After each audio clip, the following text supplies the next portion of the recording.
Hello everyone. How are you all? I welcome to you all to this wonderful platform ShiftLearn. As you know that it is India's most sincere learning destination for classes 1 to 10. I am your engineer Avan Khan sir. और आज इस session में हमेशा की तरह बहुत ही मजा आने वाला है because it is the third video in the series of solar system isn't it. तो पढ़ेंगे बिल्कुल हर एक टॉपिक पे आएंगे, आज डिटेल में पढ़ेंगे सब कुछ about the solar system and about each planet बहुत ही मजे से। बट बिफोर दिस मैं आपको कुछ बताना चाहता हूँ इस वंडरफुल प्लेटफॉर्म के बारे में। VHShiplearn provide you 100% live interactive classes. As you all know that live interactive classes होती हैं, टीचर्स भी बोलते हैं, स्टूडेंट्स भी बाकायदा क्वेरीज पूछते हैं, डाउट्स पूछते हैं, इंटरेक्शन होता है, मजा आ जाता है, कोई क्वेरी रहती नहीं है। Okay, we provide you personalized attention batch जिसकी स्ट्रेंथ होती है from 1 to 6 so that we could focus on each and every student or dedicated academic team to track and work on student progress by some finest teacher of India. And we also cover school syllabus as per the exam schedule and also handle custom request. Okay.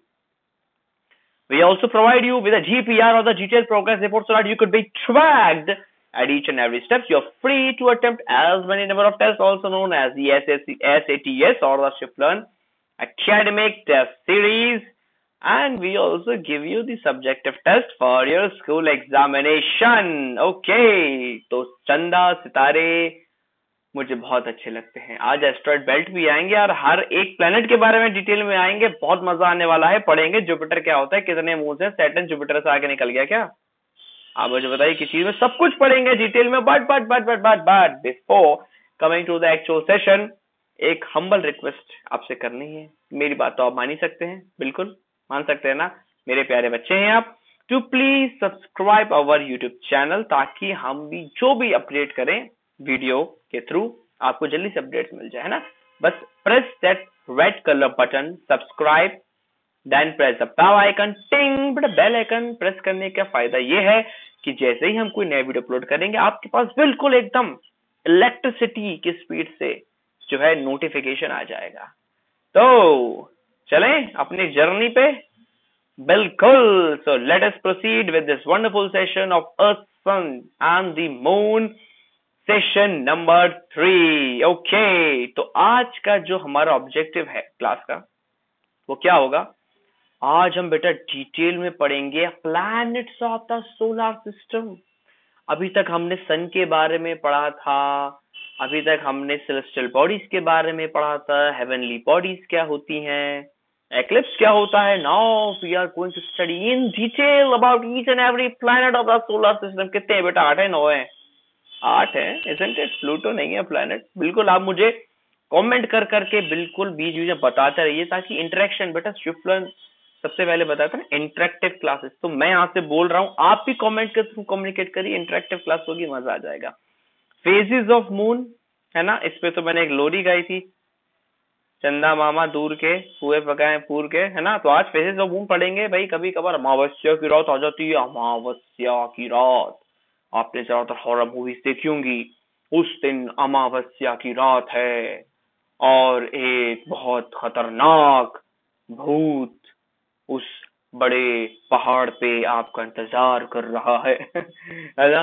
तो actually अमावस्या की रात को new moon कहते हैं। पढ़ेंगे high tides, लो tides. कभी आप गोवा वगैरह गए होंगे, आपने देखा होगा पानी एकदम पीछे हो जाता है, कभी एकदम आ जाता है, तो that is high tide, low tide and the satellites. अरे वाह सर, सैटेलाइट्स नहीं होती तो शायद आप क्रिकेट मैच नहीं देख पाते, इजंट इट। अगर सैटेलाइट्स नहीं होती तो हमारे आर्मी के पर्सनल आर्मी ऑफिसर्स जो वॉर पे हैं, बैटल ग्राउंड पे हैं, वो कम्युनिकेट नहीं कर पाते। It is just possible because of these satellites. तो आज जो है बहुत ही मजा आने वाला है, बस स्टे ट्यून्ड रहिएगा, बस स्टे ट्यून्ड, बाकी सब मुझ पे छोड़ दीजिए। ओके, तो हमने क्या पढ़ा था लास्ट क्लास में, we have studied about the movement of the earth, किस तरीके से अर्थ का मूवमेंट होता है। एक्लिप्स के बारे में हमने पढ़ा था, सोलर एक्लिप्स के बारे में, जो एक्लिप्स सन से रिलेटेड होता है, दिन में दिखता है, that is a solar eclipse, और जो रात में दिखता है it is known as a lunar eclipse, isn't it. Okay, now तो सोलर एक्लिप्स क्या होता है? एक्लिप्स का मतलब क्या होता है? टोटल और पार्शियल ब्लॉकिंग। जब अर्थ और सन के बीच में चंदा मामा आ जाए, है ना, चंदा मामा ढक लेते हैं, तो क्या होता है? चंदा मामा की जो इमेज होती है वो एक तरीके से शैडो अर्थ पे पड़ती है। तो जब वो पड़ती है दिन में हम देखते हैं, तो that is the solar eclipse. क्योंकि वो दिन में होता है तो सोलर एक्लिप्स। और सोलर एक्लिप्स का हमेशा एक्स रे की जो शीट्स होती हैं हम उससे देखते हैं, या फिर यूवी स्पेशलाइज्ड ग्लासेस होते हैं, मोटे मोटे चश्मे, काला चश्मा, वो पहन के हम देखते हैं। Isn't it? सामने कभी नहीं देखना चाहिए सोलर एक्लिप्स जब हुआ करे।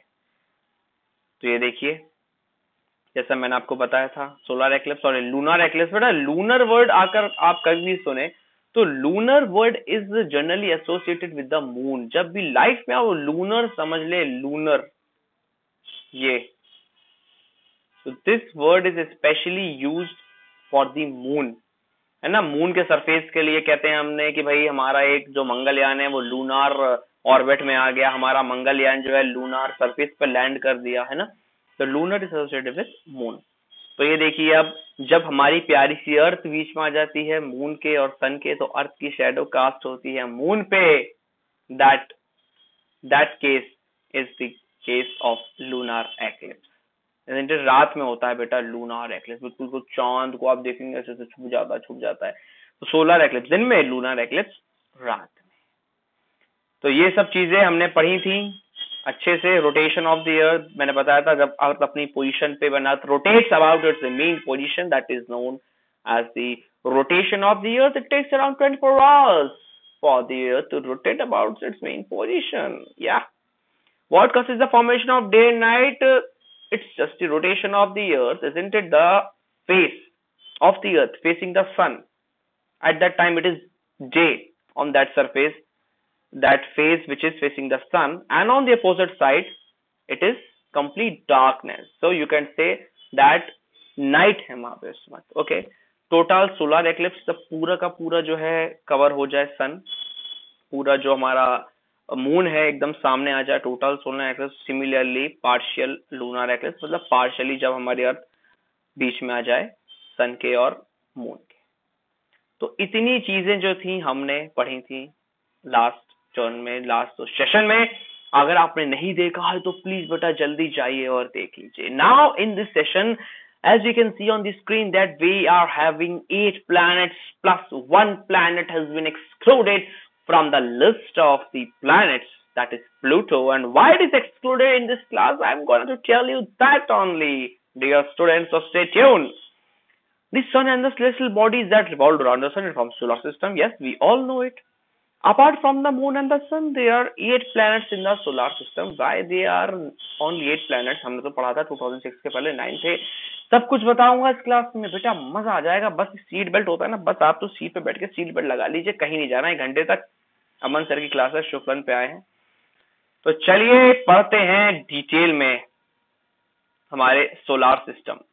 But before coming to the solar system, थोड़ा सा मैं आपको एक इंट्रोडक्शन दे देता हूँ ब्रीफ। जैसे कि आप देख सकते हैं कि ये जो है sun, it is our star. Okay, सारे के सारे प्लैनेट्स एक पर्टिकुलर स्टार के चारों तरफ क्या करते हैं? परिक्रमा कहते हैं, या फिर रिवॉल्यूशन करते हैं।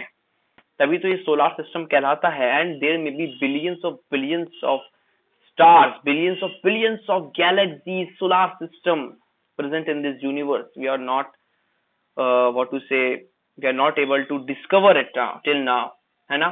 लेकिन हम धीमे धीमे, जैसे कि हम मिशंस भेज रहे हैं, हमारा इसरो जो है मिशंस भेज रहा है अलग अलग, तो उसके थ्रू, मिशंस के थ्रू हम डिस्कवर कर रहे हैं। They are getting discovered as a time is passing on, है ना। तो यहाँ पे हम बात कर रहे हैं अपने सोलर सिस्टम में, जो कि हमारी milky way galaxy, spiral galaxy है, उसके बारे में। तो as you all know that solar system, what constitutes a solar system? Star is at the centre.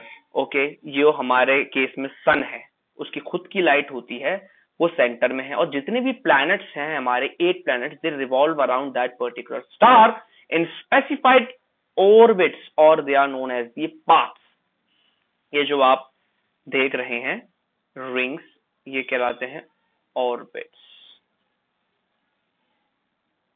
Okay, तो यहां से हमने पढ़ा था। अब मैं थोड़ा सा आपको बताना चाहता हूं कि ये जो 4 प्लैनेट्स होते हैं, mercury, Venus, earth, Mars, these planets are known as the inner planets। मैं येलो कलर से लिख देता हूं।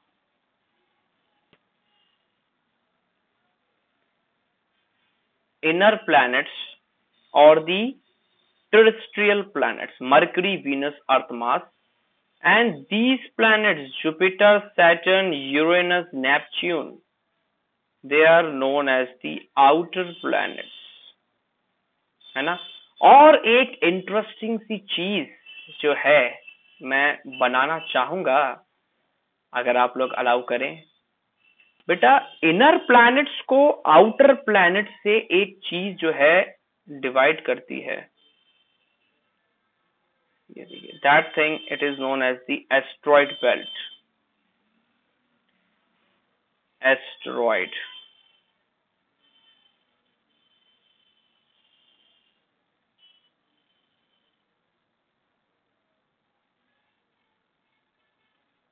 एस्ट्रॉइड बेल्ट,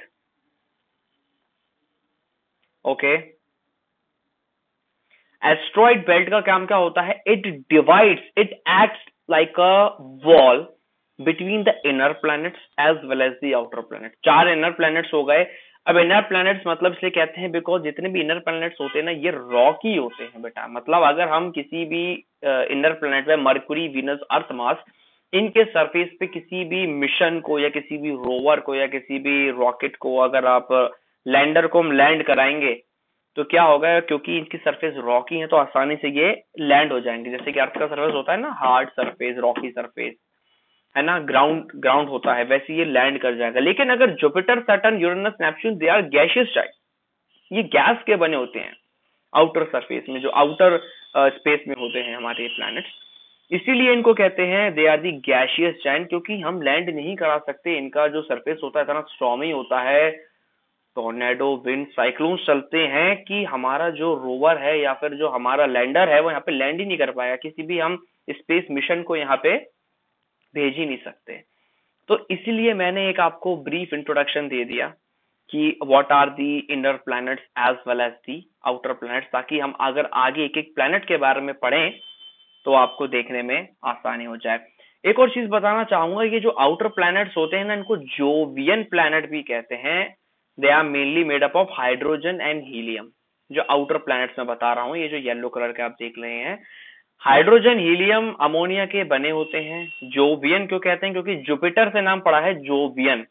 जुपिटर मतलब गैशियस प्लैनेट है, गैशियस जायंट है, सारे के सारे आप देखिए जुपिटर, सैटर्न, ये सब गैशियस जायंट है ना। तो ये इसी के नाम से जोवियन प्लैनेट कहलाता है, क्योंकि ये आउटर प्लैनेट्स होते हैं, बहुत बड़े बड़े ह्यूज साइज के होते हैं ये। इसलिए मैं ये आपको बताना चाह रहा था। वैसे जुपिटर और सैटर्न को हम लोग कहते हैं गैसियस जायंट, क्योंकि ये गैस की बहुत बड़े बड़े स्पीयर्स होते हैं, है ना।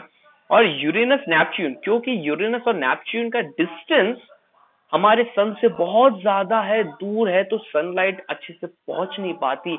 इसलिए Uranus and Neptune they are known as the ice giants.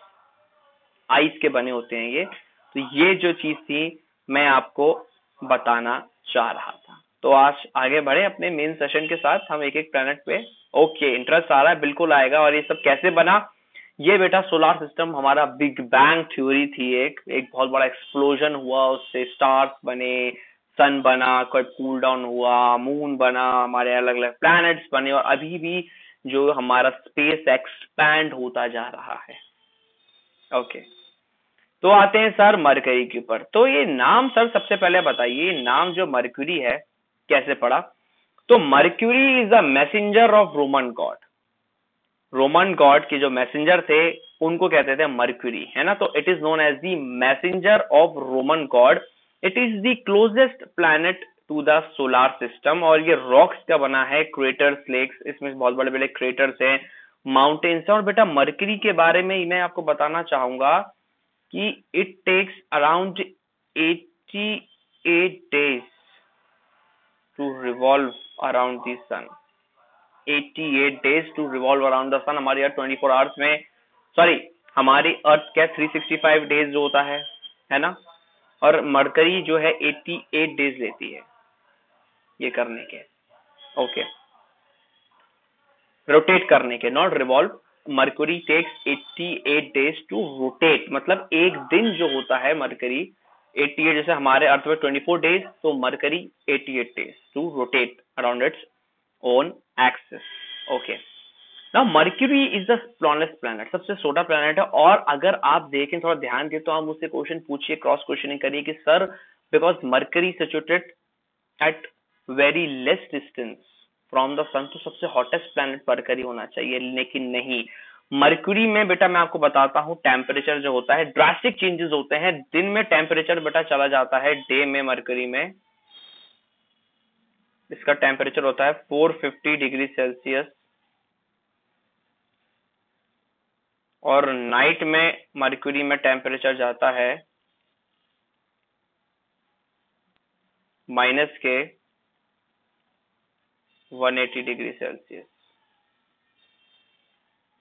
Sorry, मुझे एक सेकेंड इरेज करके मैं आपको दोबारा बता देता हूं ये।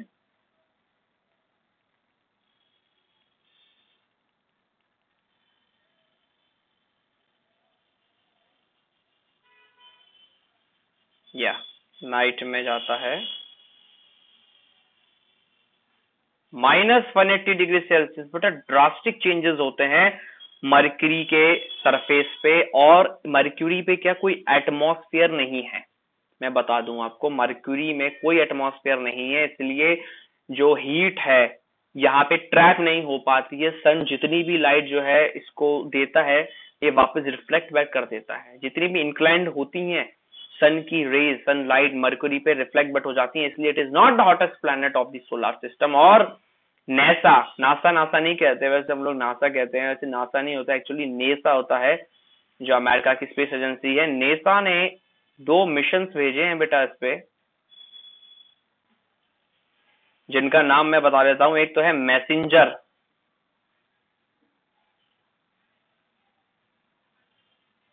नेसा ने एक मिशन भेजा है जिसका नाम है मैसेंजर, और मैरिनर 10,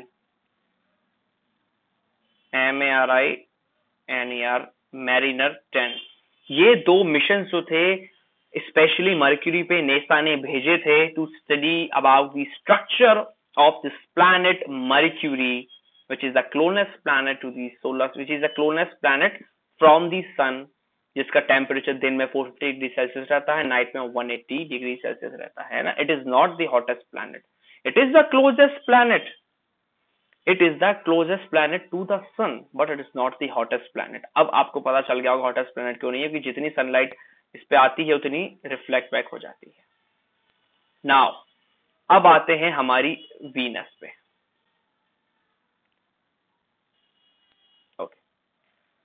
तो सबसे पहली बात मैं आपको ये बताना चाहूंगा कि वीनस, वीनस नाम कैसे पड़ा। It is the Roman God Venus, it means it is the Roman God of love and beauty, इसीलिए इसका नाम वीनस पड़ा।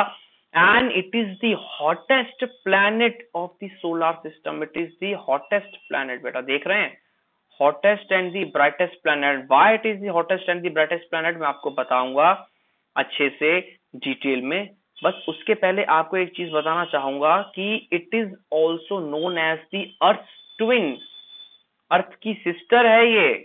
देखिए मैं लिखता हूं सिस्टर ऑफ अर्थ। वाई? क्योंकि इसका साइज जो है बिल्कुल अर्थ के बराबर है लगभग। Venus it is known as the sister of earth. तो एक्चुअली क्या होता है, वीनस के सरफेस पे जो क्लाउड्स होते हैं सल्फ्यूरिक एसिड के होते हैं। किसके होते हैं? It is made of thick toxic atmosphere of sulphuric acid clouds. आपने देखा होगा मदर ऑफ ऑल एसिड्स होता है सल्फ्यूरिक एसिड। तो ये क्लाउड्स जो होते हैं ना, ये यहाँ पे वीनस के बेटा सरफेस पे ये सल्फ्यूरिक एसिड के होते हैं, H2SO4। तो क्योंकि सल्फ्यूरिक एसिड के क्लाउड्स होते हैं, यहाँ पे कार्बन डाइऑक्साइड भी होती है, ग्रीन हाउस गैसेज होती हैं, तो जो सनलाइट आती है, इंक्लाइंड होती है on the surface of the Venus, that sunlight is trapped in this planet Venus, and that sunlight never goes back into the atmosphere, isn't it? इसी वजह से जो जितनी भी हीट होती है ट्रैप होती जाती है, इसी वजह से ये इतना हॉटेस्ट प्लैनेट हो जाता है कि बेटा इसका जो टेम्परेचर हो जाता है वो हो जाता है 465 डिग्री सेल्सियस। मैं लिख के बता देता हूं आपको, 465 डिग्री सेल्सियस वीनस का टेम्परेचर इतना हॉट हो जाता है। क्योंकि इसका टेम्परेचर इतना हॉट हो जाता है तो उसको नेकेड आई से हम शाम को या फिर सुबह देख सकते हैं। That is the reason it is known as the morning star as well as evening star. क्या आपको मालूम था ये बेटा बहुत इंपॉर्टेंट क्वेश्चन है। मैं स्टार लगा देता हूं, ये क्वेश्चन हर जगह पूछा जाता है because of the quality, because of the shining quality. मतलब ये वीनस की है कि शाइन करता है ये, it is the brightest planet. इस क्वालिटी के वजह से ये मॉर्निंग एंड इवनिंग स्टार भी कहलाता है। मैं लिख देता हूं, मॉर्निंग एंड इवनिंग स्टार, और नेकेड आई से दिखता है बेटा सुबह या शाम के वक्त, because of this quality of Venus, है ना। शाइन करता है, ब्राइटेस्ट प्लैनेट। शाइन क्यों करता है आपको मैंने अच्छे से बताया था कि ये शाइन क्यों करता है। और एक और चीज है बेटा वीनस की कि अर्थ हमारी जो है वेस्ट टू ईस्ट रोटेट करती है। ये बेटा अपना अलग ही चलता है, ये अपोजिट बोलता नहीं, आप जो करेंगे मैं उसका अपोजिट करूंगा। ये ईस्ट टू वेस्ट रोटेट करता है। वीनस रोटेट करता है ईस्ट टू वेस्ट में, और इसके सरफेस पे बहुत सारे रॉकी माउंटेन्स, बड़े बड़े वॉल्केनोज होते हैं। 465 डिग्री सेल्सियस इसका टेम्परेचर होता है। इतना ये क्या है, शाइन करता है। इस क्वालिटी की वजह से इसको क्या कहते हैं, मॉर्निंग और इवनिंग स्टार कहते हैं। और जो क्लाउड का एक एटमॉस्फेयर होता है, सल्फ्यूरिक एसिड जिसको कहते हैं मदर ऑफ ऑल एसिड, सबसे ज्यादा मतलब कह सकते हैं एसिडिक, इससे बड़ा कोई एसिड नहीं है सल्फ्यूरिक एसिड से H2SO4। उसके क्लाउड्स बने होते हैं, एसिड रेन वगैरह यहाँ पे हो जाती है। तो ये बेटा कुछ स्पेशलिटी वीनस के बारे में, और इसके साइज के वजह से इसको कहते हैं, it is known also known as the earth twin, है ना, मतलब अर्थ की बहन। और किसके नाम से है ये, it is after the name of Roman goddess of love and beauty, Venus. ओ वाह, हमारी प्यारी earth, it is the blue planet, isn't it. जैसा कि आपको मालूम है अर्थ के बारे में, मुझे शायद आप मुझे उल्टा और बता देंगे, 70% of the surface it is covered with water. We do have life on the earth. It is the only planet in our solar system where life can flourish because we have the proper gases, proper traces of gases present in the atmosphere. Whether you take the example of nitrogen gas, है ना, 78% nitrogen, 21% oxygen। इस वजह से क्या होता है, यहाँ पे लाइफ है, अलग अलग माउंटेन्स हैं, आपने देखा होगा, लैंड फॉर्म्स भी हैं 30%, लेकिन ज्यादातर पानी है। जहां पे पानी होगा, वाटर होगा, बैक्टीरिया होगा, वहां पे माइक्रो ऑर्गेनिजम्स कैन फ्लरिश। इस वजह से लाइफ पॉसिबल है on the planet earth. It is also known as the blue planet. और जहां जहां बेटा आजकल देखिए जितने भी मिशन जा रहे हैं, सब वाटर की तलाश कर रहे हैं, फ्रोजन आइस हो या फिर वाटर, क्योंकि बेटा वाटर जहां होगा, हाइड्रोजन और ऑक्सीजन, वहां पे लाइफ हो सकती है। क्योंकि अगर ऑक्सीजन है, that means life can flourish there, isn't it जी। अब आ गया हमारा प्लेनेट मार्स, जिसके पीछे एलन मस्क पड़े हैं। एलन मस्क, उनका ये प्लान है कि वो चाहते हैं कि सबके सब लोगों को जो अर्थ पे रहते हैं उनको मार्स भेज दिया जाए। उनको ऐसा क्यों लगता है, आप मुझे कमेंट में करके बता दीजिए। Mars it is known as the red planet, and why it is known as the red planet, because of the presence of iron oxides. मैं आपको लिख के बताता हूं, because of the presence of iron oxides।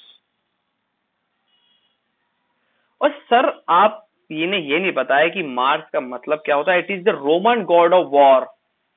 Mars means Roman God of war. मैं यहां पर लिख देता हूं,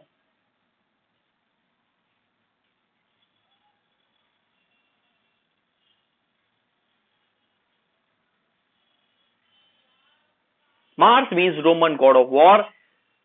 The surface of Mars is red because of the presence of iron oxides। और ये बेटा कोल्ड डेजर्ट टाइप की प्लेस है, यहाँ पे धूल उड़ती रहती है, डस्ट उड़ती रहती है, और ये डस्ट जो होती है आयरन ऑक्साइड्स की होती है। रॉकी माउंटेन्स हैं, वैलीज हैं, कैनियंस हैं, स्टॉर्म चलते हैं यहाँ पे बहुत बड़े बड़े। और आपको जान के हैरानी होगी, मार्स में एक आइस की लेयर भी है। यस, कैलिफोर्निया आपने देखा होगा मैप पे, तो कैलिफोर्निया के साइज का एक शीट्स मिलती हैं आइस की, फ्रोजन है बेटा बिल्कुल। लेकिन तो इट मे पॉसिबल कि भाई जो लाइफ है यहाँ पे फ्लरिश कर पाए। हमने 2003 में हमारे इसरो ने, जो कि बैंगलोर में है, यहाँ पे मार्स ऑर्बिटल मिशन भेजा था। And you know what was the cost of Mars orbital mission? बस 450 करोड़ बेटा, ओनली। क्या होता है, मतलब पूरी दुनिया ने माना था इसरो का work, because in this budget it was not possible for any other country to send the mission to Mars. Just 450 crore में हमने मार्स पे हमारा रोवर भेजा था, मंगलयान जिसको हम कहते हैं, आपको पता होगा। ओके, तो यहाँ पे मार्स के 2 मून्स हैं। मार्स हैज 2 मून्स, जिसका नाम है Phobos, PHO, and डियोमोस।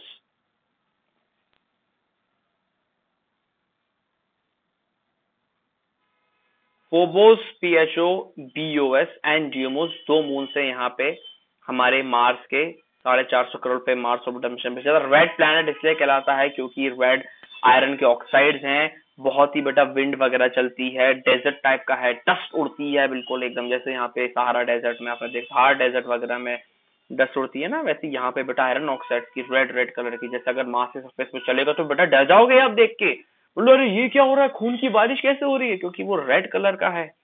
Yes, Mars जो है रेड कलर का है, इसलिए बेटा कभी मार्स मत जाना। Just joking. हम चाहते हैं कि ज्यादा से ज्यादा जो अनडिस्कवर्ड चीजें हैं वो इन चीजों को डिस्कवर करें, है ना। तो इसरो ने मंगलयान भेजा था, फ्यूचर में और भी मिशन भेजेगा मार्स पे लाइफ है कि नहीं ये देखने के लिए। ओके, अब देखिए इसके बाद क्या आने पड़ा है, मर्क्यूरी, वीनस, अर्थ, मार्स, ये सारे हमारे इनर प्लैनेट्स और दी रॉकी प्लैनेट्स थे, isn't it? अब जो हम आने वाले हैं जिस प्लैनेट पे, वो बेटा है जुपिटर। और ये किस प्लैनेट की कैटेगरी में आ जाएगा? ये बेटा जुपिटर हमारी इस प्लैनेट की कैटेगरी में आ जाएगा गैसियस जाइंट, है ना। It is the gaseous giant. अब जुपिटर बोलेंगे सर इसका नाम, इसका मतलब बता दीजिए बेटा। बिल्कुल, जुपिटर का होता है रूलर ऑफ रोमन गॉड्स। एक रूलर थे रोमन गॉड्स के, उनके नाम पे है Jupiter.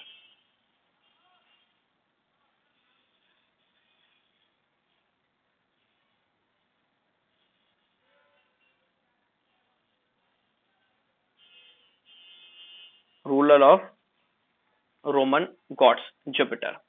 As you can see कि जुपिटर का जो सरफेस है अलग अलग टाइप के ट्रेसेस से आपने कलरफुल देखा होगा, व्हाइट और शेड्स आ रहे हैं, येलो के ट्रेसेस हैं। तो बेटा ऐसा क्यों होता है? क्योंकि इसके सरफेस में अलग अलग टाइप की गैसेस होती हैं प्रेजेंट, है ना।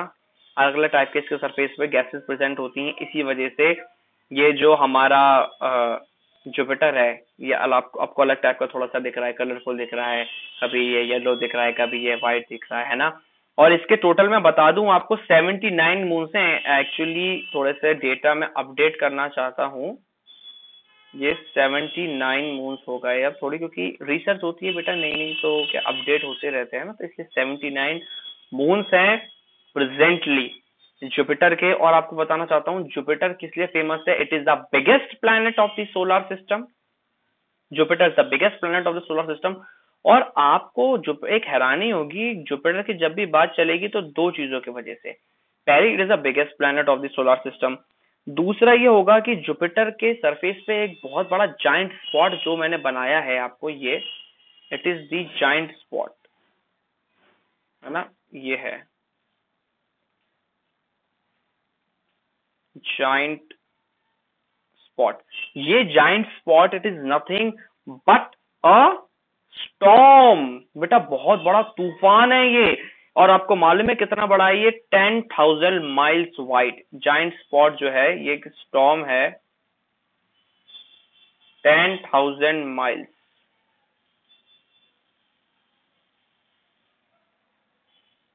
10,000 माइल्स वाइड है ये। मतलब इतना एरिया कवर करता है 10,000 माइल्स बेटा, समझ सकते हैं। और आपको मालूम है इस स्टॉर्म की स्पीड कितनी है? 432 या 400 किलोमीटर पर आवर। अब आप सोचिए, अपने आप को इमेजिन करके सोचिए कि 400 किलोमीटर पर आवर की स्पीड से एक स्टॉर्म चल रहा है इतना बड़ा, 10,000 माइल्स। ओ माय गॉड, हम तो डर ही जाएंगे, है ना। तो बेटा जुपिटर जो है इसी चीज के लिए फेमस है, 79 मून्स। और आपको पता होगा पहले कि जुपिटर के पास सबसे ज्यादा सैटेलाइट थी, अब नहीं है। अब नहीं है जुपिटर के पास सबसे ज्यादा सैटेलाइट। अब मुझे आप कमेंट करके बताइए किस प्लैनेट के पास सबसे ज्यादा सैटेलाइट है ना। और नेसा ने, अगेन नेसा आ गया बेटा, है ना। नेसा ने एक मिशन भेजा था जिसका नाम था जूनो, JUNO, जूनो भेजा था। किसने? नेसा ने मिशन भेजा था जूनो। इसी जूनो मिशन के वजह से पॉसिबल हुआ कि हम करीब से देख पाए कि भाई ये जो स्टॉर्म है, रेड जाइंट है, ये जो है कितना बड़ा है ना। और जुपिटर की एक बहुत ही फेमस सैटेलाइट है, उसका नाम है यूरोपा बेटा। बहुत ज्यादा ये अगेन एग्जाम्स के पॉइंट ऑफ व्यू से very very important. Europa, EUROPA, Europa, it is the satellite, natural satellite. जैसे हमारी मून है वैसे ये यूरोपा जो है जुपिटर की नेचुरल सैटेलाइट है। इसकी खासियत ये है कि बेटा फ्रोजन ट्रेसेस ऑफ आइस हमें मिले हैं यूरोपा में। तो बहुत आजकल ये कंट्रोवर्सी में है, मतलब स्टडी करी जा रही है यूरोपा में, क्योंकि it may possible that life may flourish on the surface of this Europa, है लाइफ में flourish on the surface of Europa, क्योंकि आइस की शीट्स मिली हैं, आइस का बना है, तो हो सकता है उसके नीचे जो है हमें लाइफ के ट्रेसेस मिले। क्योंकि आइस मतलब क्या होता है भाई, एक तरीके से वाटर का ही तो फ्रोजन है, H2O फ्रीज हो जाता है तो आइस बन जाता है। तो इसलिए यूरोपा में लाइफ एग्जिस्ट कर सकती है। और गैनीमेडा, वैसे फेमस बता रहा हूँ सैटेलाइट है ना, वैसे तो 79 सैटेलाइट्स हैं, इट इज नॉट पॉसिबल, है ना, प्रैक्टिकली एक एक का नाम बताना। मैं आपको मेन बता देता हूँ, Europa and गैनीमेडा।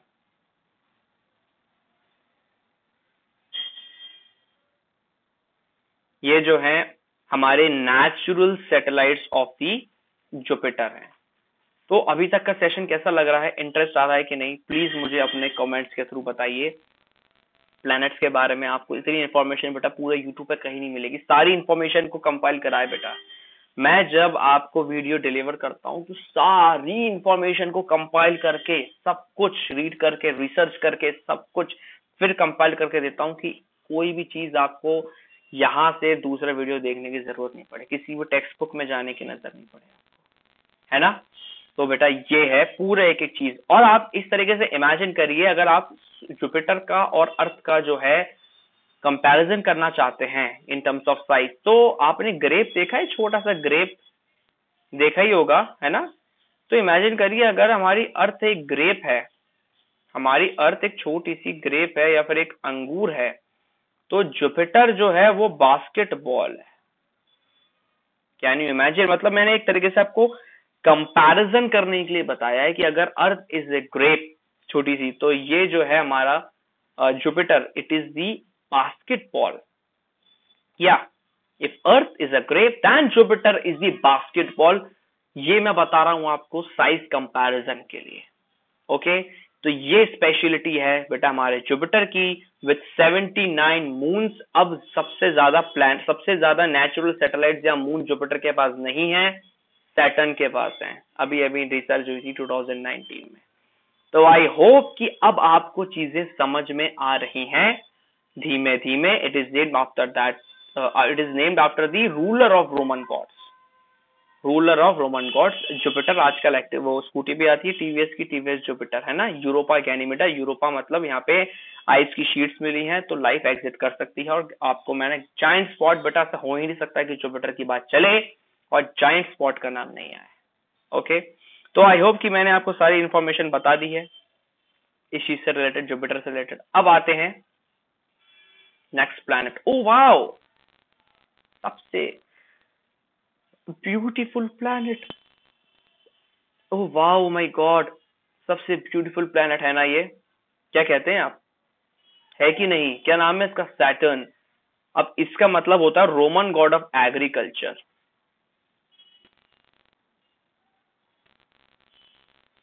Roman God of agriculture.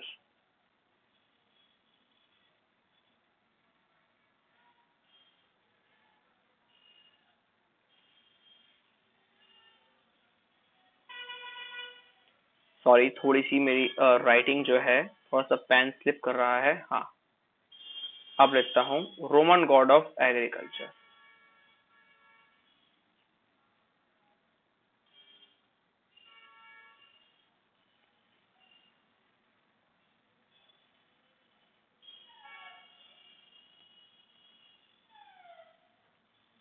Roman God of agriculture हो गया। सैटर्न का मतलब, सैटर्न के पास क्या खासियत है बेटा? Saturn is the planet with the rings. वैसे जुपिटर के भी रिंग्स हैं लेकिन वो इस तरीके से दिखते नहीं हैं। और अब आपको जान के ये खुशी होगी कि जुपिटर, सैटर्न के पास कितने मून्स हैं? Saturn has 82 moons. रिकॉर्ड तोड़ दिया। अभी ये नई रिसर्च हुई है बेटा, अभी तक मतलब मैंने भी अपने चाइल्डहुड में पढ़ा था कि Jupiter has the maximum number of moons, but in 2019 things are changed forever and Saturn became the planet with the maximum number of moons. That is the 82 moons। और ये जो रिंग्स हैं, सबसे पहले बेटा गैलीलियो ने इसकी रिंग्स को देखा था, लेकिन जब उन्होंने देखा था तो गैलीलियो कुछ ऐसा लगा था कि एक्चुअली ये 3 प्लैनेट्स हैं। मतलब बीच में एक प्लैनेट है, दोनों साइड में वो रिंग्स नहीं समझ पाए थे। उनको लगा था दोनों साइड में इसकी सैटेलाइट्स हैं, लेकिन वो समझ नहीं पाए थे क्योंकि उस वक्त टेलीस्कोप जो था गैलीलियो ने जो बनाया था इतना डेवलप्ड नहीं था। फिर एक साइंटिस्ट आए थे, उनका नाम था क्रिश्चियन ह्यूजेंस। मैं लिख देता हूं बेटा, जिसने डिस्कवर किया था उनका नाम था क्रिश्चियन, CHRISTIAN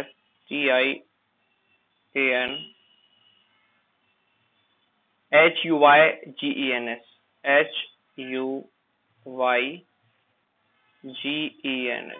क्रिश्चियन ह्यूजेंस ने इसको प्रपोज किया था, इसके रिंग्स को।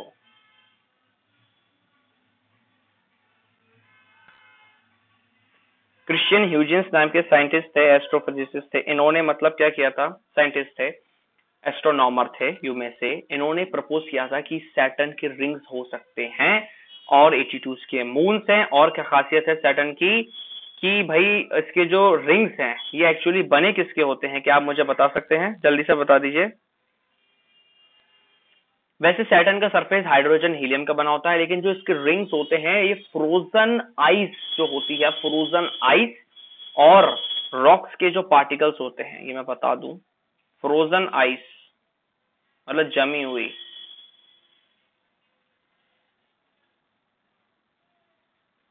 फ्रोजन आइस एंड रॉक्स के बने होते हैं बेटा ये जो इसके रिंग्स है ना।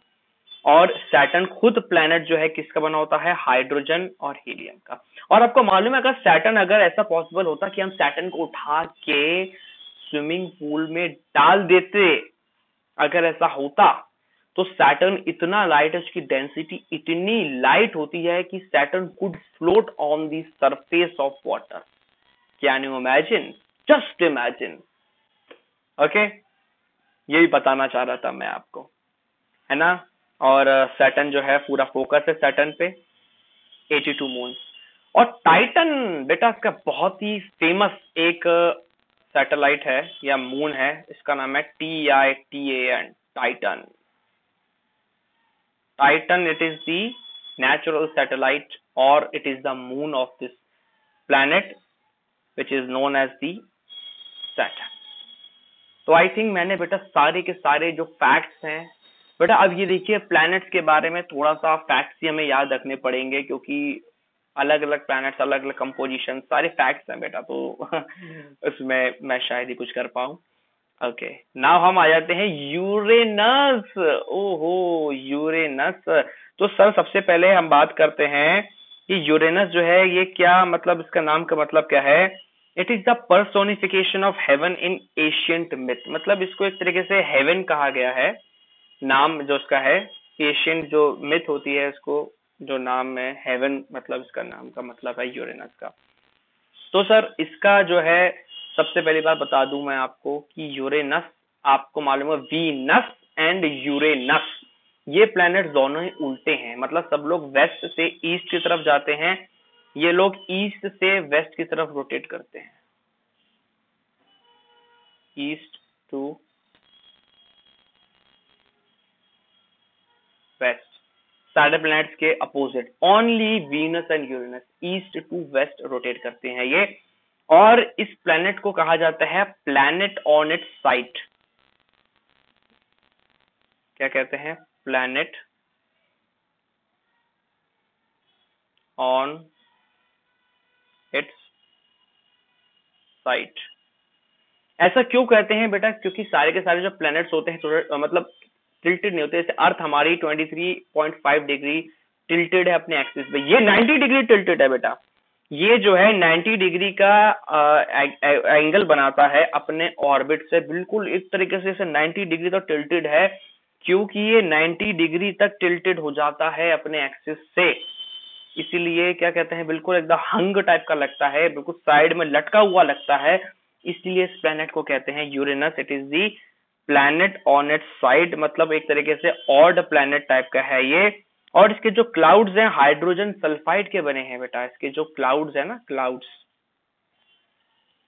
ये इसके क्लाउड्स, ये क्लाउड्स इसके ये बने हैं हाइड्रोजन सल्फाइड के। अब हाइड्रोजन सल्फाइड वही गैस है जो रोटन एग्स में से जो स्मेल आती है ना, that gas is hydrogen sulphide, उसी के इसके बेटा क्लाउड्स बने हैं। और ये ब्लू कलर जो है इसका इसलिए क्योंकि मीथेन गैस, आपको मालूम होगा मीथेन गैस की वजह से ही इस प्लैनेट यूरेनस को ये ब्लू कलर मिल पाया है। तो ये सारे फैक्ट्स आई थिंक आपको क्लियर हुए हैं। इसकी खासियत क्या है, कोई पूछेगा एक बार में बताइए यूरेनस की खासियत क्या है? It is known as the planets on its side. Why? Because it is tilted by 90 degree on its side, and that is the reason that Uranus, it is known as the planet on its side, and it rotates from east to west. Only Venus and Uranus rotates from east to west, है ना? Blue colour क्यों है? क्योंकि presence of methane gas. Okay, now I hope कि ये चीजें आपको समझ में आई होंगी। और एक और बात बता दूं आपको, इस प्लैनेट को डिस्कवर किसने किया था?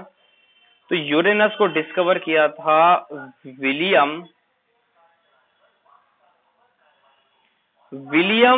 Herschelle discovered this planet, HERSCHEL,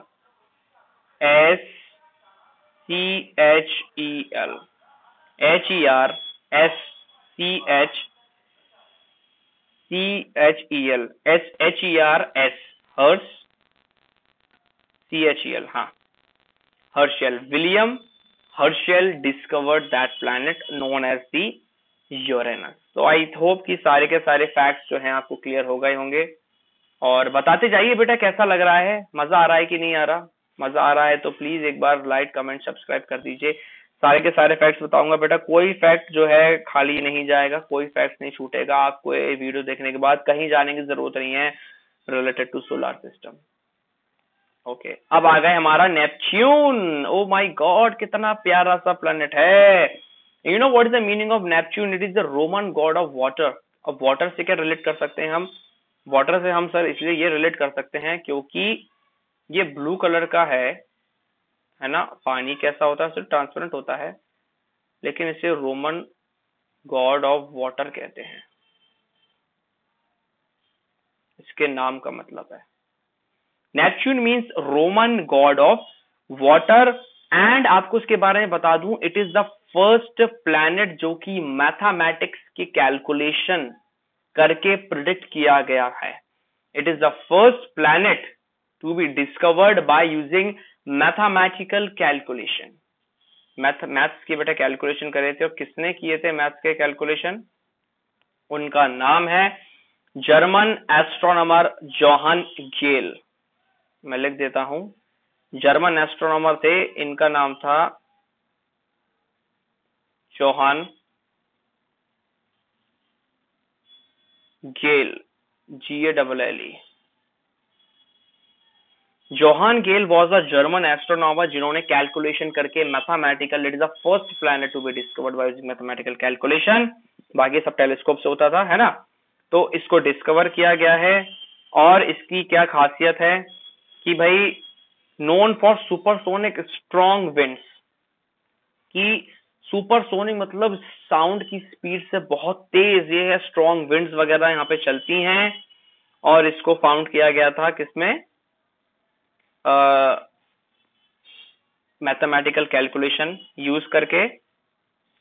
okay, और इसका साइज क्या है, 17 times as massive as earth, मतलब यहाँ पे 17 अर्थ समा जाएंगी, 17 टाइम्स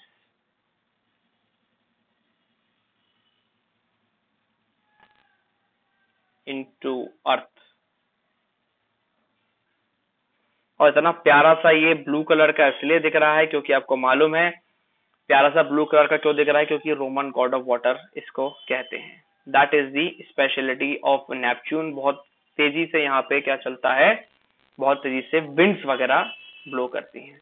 सो आई होप कि सारे के सारे ये जो प्लैनेट्स थे डिस्कवर हो चुके हैं हमारी क्लास में, और मैंने सारे फैक्ट्स आपको बता दिए। Farthest and the fourth largest planet of the solar system, Neptune is blue color with 13 moons and a gas planet. Gas planet है, लैंड नहीं कर सकते आप, बहुत ही ठंडा होता है बेटा, आईसी है, कोल्ड प्लैनेट। मैं लिख देता हूँ cold.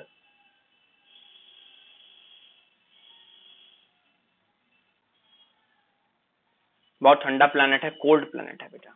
It has a great dark spot in its southern hemisphere. Neptune consist icy rocks of helium and hydrogen.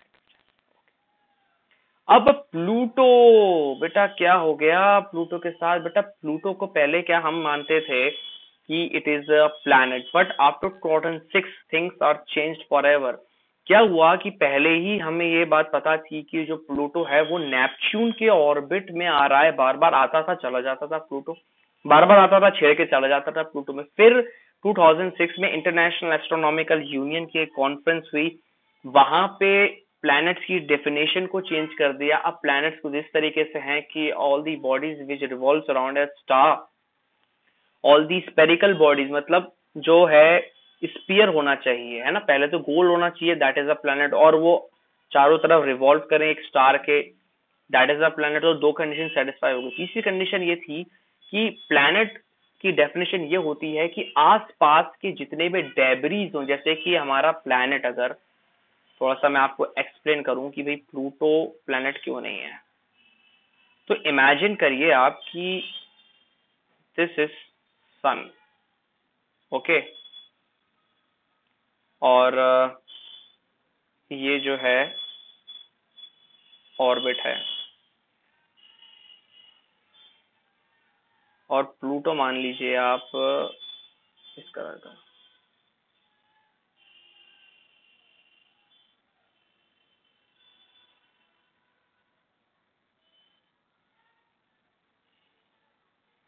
Okay, so imagine that this star is the sun, this planet is the Pluto, it is revolving in the orbit, ठीक है।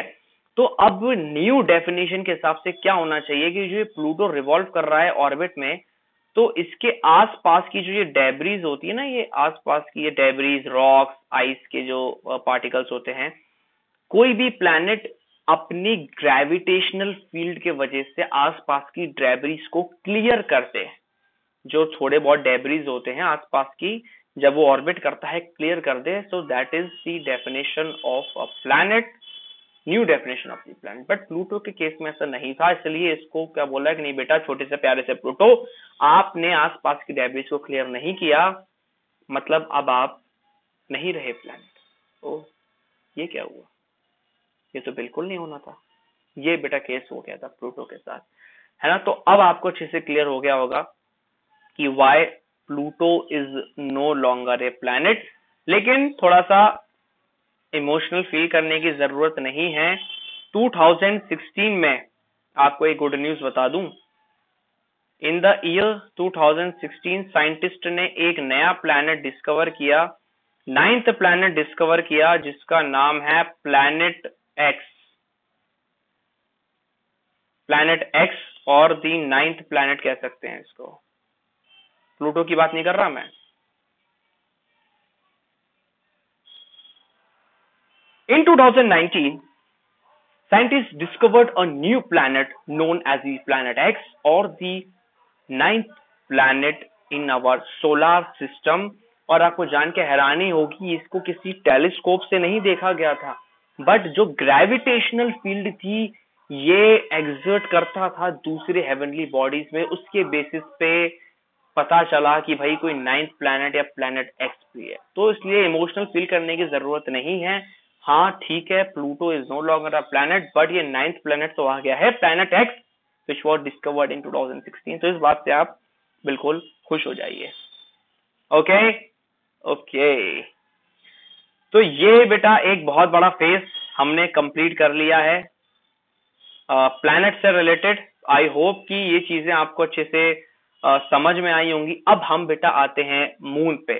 Okay, is there a change in the shape of a moon everyday? आपने देखा होगा चंदा मामा, कभी अमावस्या की रात होती है, घनी अंधेरी रात अमावस्या की, ओ माय गॉड मुझे डर लग रहा है ना? ऐसा होता है ना कभी कभार, कभी मूवीज आपने देखा होगा, फुल मून हमें कहते हैं चांदनी रात है भाई, चांदनी रात है, चांदनी रात है ना, बिल्कुल अलग टाइप की एक रोशनी मिलती है। सबसे पहली बार बेटा चांद की खुद की रोशनी नहीं होती। The moon doesn't have its light on its own, rather it reflects the light of the sun, है ना? क्रीसेंट का मतलब होता है एक तारा, मतलब सॉरी तारा नहीं, एक तरीके से आपने देखा होगा ये जो शेप होता है ना, ये वाला शेप, ये सेमी सर्कुलर से भी छोटा, that type of shape it is known as crescent, crescent star कहते हैं। न्यू मून मतलब तब कुछ भी नहीं दिखे बेटा, आसमान में बिल्कुल अंधेरा, मून नहीं दिखता हमको, कहते हैं ना यार मून तो है नहीं, गायब हो गया, ये कौन सी रात है, अमावस्या की रात है, भूत आके आएगा हमें उठा के ले जाएगा। नहीं बेटा, भूत नहीं आएगा क्योंकि मून वहीं पर है, आपको दिख नहीं रहा है। तो इस प्रोसेस के बारे में थोड़ा डिटेल में हम पढ़ेंगे कि साहब ये सब होता क्या है। ओके, सो क्या होता है, the change in the shape of moon which is visible to us from the earth, it is known as the phases of moon. कभी क्या होता है बेटा, मून जैसा आपको मालूम है it is a natural satellite of the अर्थ। कभी एक पर्टिकुलर पोजीशन पे मून जो है, सन जो है, उसकी रोशनी मून पे उस तरीके से एग्जिट नहीं होती जिस तरीके से जब वो दूसरी पोजीशन पे होता है तब होता है। तो तब जब सन की लाइट ही नहीं पहुंच पाएगी मून पे, तो हमको मून दिखाई देगा क्या? नहीं दिखाई देगा ना। इसी वजह से क्या होता है, कभी मून थोड़ा निकलता है, फिर थोड़ा निकलता है, फिर थोड़ा निकलता है, फिर कम हो जाता है, फिर कम हो जाता है, कम हो जाता है, कम हो जाता है। तो यहाँ पे दो चीजें याद रखनी है, बाकी और चीजें मैं आपको याद रखना, थोड़ा सा कंफ्यूजन होते हैं। एक तो फुल मून और न्यू मून। अब आप कंफ्यूज मत हो जाइएगा, आप तो देखिए फुल मून को याद रखिए। फुल मून मतलब जब मून पूरा है, न्यू मून मतलब जब कुछ भी नहीं है, एकदम डार्क है, that is the case of new moon और अमावस्या। अब हम देखते हैं डिटेल में कि सब ऐसा होता क्यों है। जैसे कि आप देख सकते हैं, the time period between one full moon to the next full moon is slightly longer than 29 days. मतलब एक फुल मून मतलब चांदनी रात, है ना, मैं थोड़ा आपको इजी करके समझाता हूँ। एक चांदनी रात से दूसरी चांदनी रात का जो सफर होता है 29 डेज, मतलब एक महीना लगता है बेटा, full moon to next full moon. और इसके पहले क्या था ये फैक्ट हमारा, वेट अ सेकेंड, ये रहा जी, 15 डेज लगते हैं न्यू मून से फुल मून। मतलब एक चांदनी रात से दूसरी चांदनी रात जब तक आएगी 29 डेज लगते हैं। लेकिन एक अमावस्या की रात मतलब जब कुछ नहीं होता, अंधकार होता है, बिल्कुल कुछ नहीं रहता, डार्कनेस, भूतों का साया होता है, उस दिन से फुल मून जब रोशनी से भरपूर हो जाता है ना, अंधेरे से बिल्कुल एकदम लाइट अप जब तक मून नहीं जाता, जो डिफरेंस होता है टाइम का, दैट इज 15 डेज। तो अब आई थिंक आप कंफ्यूज नहीं होंगे, बिल्कुल नहीं होंगे, बिल्कुल। तो ये क्रीसेंट क्या है सर? जैसे मैंने आपको बताया था, क्रीसेंट मतलब जब एक सेमी सर्कुलर फॉर्म से कम कोई चीज होती है, एक छोटा सा आर्क निकलता है मून का, आपने देखा होगा, ऐसे ईद का चांद आपने देखा होगा, ईद का चांद कहते हैं, बिल्कुल एकदम महीन सा निकलता है, आप कह सकते हैं वो क्रीसेंट है ना, वो क्रीसेंट है। जैसे कि आपने देखा होगा कि किसान फार्मर्स का एक सिंबल होता है हमारे इंडिया में, वैसे वो टूल यूज करते हैं उसका होता है, लेकिन आप इस टाइप का सिंबल देख सकते हैं ना, तो इसको भी एक तरीके से क्रीसेंट कह सकते हैं या। तो यहाँ पे क्या है, when only A small arc of the moon is visible, मतलब वो आधा भी विजिबल नहीं है, हल्का सा महीन सा ईद का चांद है, अगर आपने देखा होगा, that is the case of crescent moon. और ये वेनिंग क्रीसेंट और वैक्सिंग क्रीसेंट कैसी है, मतलब वैक्स से आप याद रखिए, वैक्सिंग वैक्सिंग मतलब वैक्स ऐड होता जा रहा है ना, ऐसे याद रखेंगे। वैक्स जो है ऐड होता जा रहा है, वैक्स ऐड होता जा रहा है, वैक्स ऐड होता जा रहा है। तो वैक्स ऐड होता जाएगा, ऐड होता जाएगा, ऐड होता जाएगा, तो क्या होगा, क्रीसेंट बनेगा, फिर और भर जाएगा, फिर और भर जाएगा, वैक्स भरता जा रहा है, ऐसे कर करके क्या हो जाएगा, वो एक दिन फुल मून बन जाएगा। तो वैक्सिंग मतलब जब मून का जब विजिबल पार्ट इंक्रीज होता जा रहा है, that is known as a waxing. When moon is increasing मतलब वेनिंग मतलब जब वो डिक्रीज होता जा रहा है, when moon decreases in size या फिर उसका जो विजिबल पार्ट डिक्रीज होता जा रहा है, that is the case of this वेनिंग crescent. और गिबस मून क्या होता है, ये मैंने आपको क्रीसेंट का मतलब बता दिया, वैक्सिंग वेनिंग का बता दिया, ये गिबस मतलब क्या होता है मैं बताऊं आपको। हम्प आपने सुना होगा, हम्प या कॉन्वेक्स या राउंडेड सरफेस।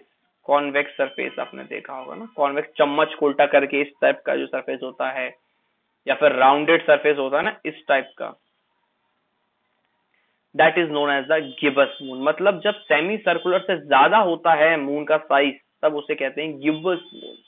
मतलब size of moon is greater than the semi circle and less than the circle. ये देखिए, ये ग्रेटर देन है सेमी सर्कल से, है ना, ये देखिए सेमी सर्कल से ग्रेटर है, लेकिन ये क्या है, फुल मून से कम है ना, फुल मून से ये कम है, सॉरी मतलब पूरा फुल मून मतलब मैं बता रहा हूँ आप, चलिए न्यू मून बोल, फुल मून, हाँ फुल मून से कम है, लेकिन किससे ज्यादा है, सेमी सर्कुलर से ये ज्यादा है। That is the case of gibbous moon. मतलब गिबस का मतलब ही होता है हम्प या convex surface.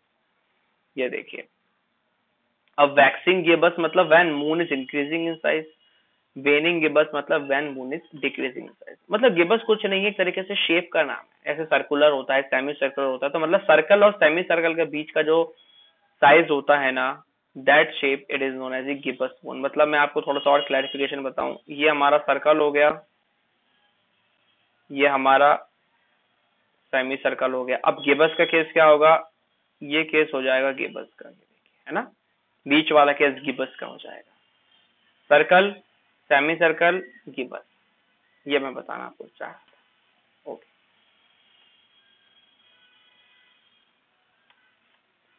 so think of the relative positions of the sun, moon and the earth on the day of full moon and the day of the new moon. Okay, चलिए, अब ये जो है बेटा मेन चीज मैं आपको ये बताना चाह रहा था, अच्छे से एक्सप्लेन करना मैं चाह रहा था। क्या है इसमें, when the moon has moved 180 degrees okay from its new moon position, मैं आपको अच्छे से बताऊंगा सब कुछ। The earth and the moon forms a line. The moon disk is as close as it can be to the fully illuminated by the sun, so it is called full moon. अब देखिए क्या होता है, moon का आपको मालूम है अलग अलग फेजेस होते हैं, है ना। ये हमारी अर्थ है, ये हमारी अर्थ से जब मून इस लाइन पे होता है तो प्रॉपर जो सनलाइट होती है, मैं बताऊं, ये देखिए सन की लाइट होती है, इस पे पड़ नहीं पाती है अच्छे से। ये इसकी पोजीशन कुछ इस तरीके से होती है मून की, सन की लाइट इस पे जब नहीं आ पाती तो ये जो मून है हमारा किस तरीके से दिखता है, पूरा अंधेरे में हो जाता है, डार्कनेस, कंप्लीट डार्कनेस हो जाती है, and that is the case of the new moon. बेटा ये थोड़े टर्म्स वैसे हैं, कंफ्यूज मत होइएगा आप, तो न्यू मून आप ये सब याद मत रखिए, आप तो फुल याद रखिए कि मून जब फुल है, आपको फुल मून याद हो जाएगा, तब आप दूसरा मून आसानी से याद रख पाएंगे, क्योंकि मुझे मालूम है थोड़ी सी टर्म्स कंफ्यूजिंग ये हो रही हैं। आप न्यू मून याद मत रखिए, फुल मून याद रखिए, जब फुल है मून, है ना, न्यू मून मतलब जब अंधकार है। अब धीमे धीमे जैसे ही अब मून जो है अपनी पोजीशन चेंज करता है, मतलब ये 45 डिग्री का एंगल बन गया, थोड़ा सा मून ऊपर आया, तो जैसे ही मून ऊपर आया तो थोड़ी सी सनलाइट अब यहाँ पे पड़ी, जब सनलाइट पड़ी यहाँ पे तो थोड़ा सा विजिबल पार्ट आ गया। अब मैंने बोला था आपको कि सेमी सर्कुलर से कम जो होगा तो वो क्रिसेंट कहलाएगा, है ना, सेमी सर्कुलर से ज्यादा तो क्या होगा, वो हमारा होगा हम्प या गिबस, सेमी सर्कुलर से कम होगा क्रिसेंट होगा। क्योंकि ये बिल्कुल टोटल अंधेरे में मून था, टोटल डार्कनेस में था, यहां से मून जा रहा है, विजिबल पार्ट थोड़ा सा गेन कर रहा है ना, विजिबल थोड़ा थोड़ा विजिबल हो रहा है, तो क्या हो रहा है, गेन हो रहा है इसके विजिबल सरफेस में। तब जब गेन होगा इसके विजिबल सरफेस में तो क्या कहलाएंगे, वैक्सिंग, WAXING, वैक्सिंग कराएंगे, because there is a gain in the visible part of the moon. और कैसा गेन हो रहा है, क्रिसेंट, हल्का सा गेन हो रहा है, इसलिए वैक्सिंग क्रिसेंट 45 डिग्री पे ये हो जाएगा। अब ये देखिए, अब और ऊपर चला गया ये 90 डिग्री पे, जैसे ही हमारा मून 90 डिग्री पे आया तो ये देखिए अब बिल्कुल हाफ पार्ट या फर्स्ट क्वार्टर इसको कहेंगे, क्योंकि बिल्कुल सेमी सर्कुलर या half part of the moon is visible, है ना। अब सन की लाइट जो है इस वाले पोर्शन पे पड़ रही है पूरी की पूरी, तो ये क्या हाफ पार्ट जो है इसका विजिबल हो जाएगा। तो अब क्या कहेंगे इसको, first quarter, half part is visible.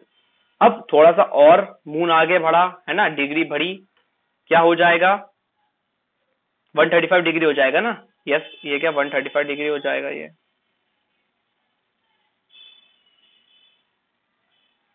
जैसे ये 135 डिग्री हुआ तो क्या हुआ, और ज्यादा विजिबल हुआ पार्ट का। अब सेमी सर्कुलर से ज्यादा विजिबल हो रहा है तो क्या कहेंगे, अब गिब्बस आ जाएगा। देखिए पहले तो क्या हो रहा है, दो चीजें हो रही हैं। पहले कुछ नहीं था, फिर थोड़ा सा विजिबल हुआ तो क्रीसेंट हुआ, फिर थोड़ा विजिबल हुआ तो क्वार्टर आ गया। अब हाफ सेमी सर्कुलर से ज्यादा जब विजिबल होगा तब क्या होगा, एडअप हो रहा है विजिबल पार्ट तो वैक्सिंग कहलाएगा, वैक्सिंग, क्योंकि एडअप हो रहा है विजिबल पार्ट तो वैक्सिंग कहलाएगा। और इस शेप को क्या कहेंगे, सेमी सर्कुलर से ज्यादा विजिबल है तो ये गिब्बस कहलाएगा। ये देखिए यहाँ पे। और जैसे ही ये 180 डिग्री हो गया,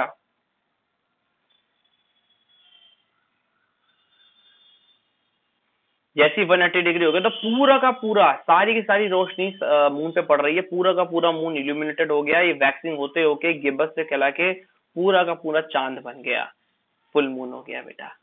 समझ में आया, बिल्कुल समझ में आया होगा बेटा, बहुत सिंपल कंसेप्ट है ना। ये मैंने डिग्रीज बना बना के बताई हैं आपको, अच्छे से आपको समझ में आ रहा होगा। फुल मून बन गया, अब जैसी साइकिल ऊपर की थी वैसी होगी, अब फुल मून आ गया, अब ऐसे ही एक डिक्रीज होता जाएगा। अब ये वाला जो देखिए, अब ये कम हो रहा है तो कम हो रहा है, तो सबसे पहली बात आपको बताया था, जब विजिबल सरफेस मून का कम होता है तब क्या वेनिंग कहलाता है। तो ये देखिए वेनिंग होगा। अब कैसा होगा, पूरा तो कम नहीं हो जाएगा, पूरा मून था कम होगा तो पहला थोड़ा सा कम हो जाएगा तो गिब्बस सेमी सर्कल से ज्यादा, फिर आधा हो जाएगा ये देखिए थर्ड क्वार्टर, और फिर ये और कम होगा वेनिंग तो क्रीसेंट के बराबर हो जाएगा। फिर जैसे ही क्रीसेंट से यहाँ पे आया ये पूरा अंधकार हो गया, पूरा अंधेरा हो गया, तो ये न्यू मून बन गया।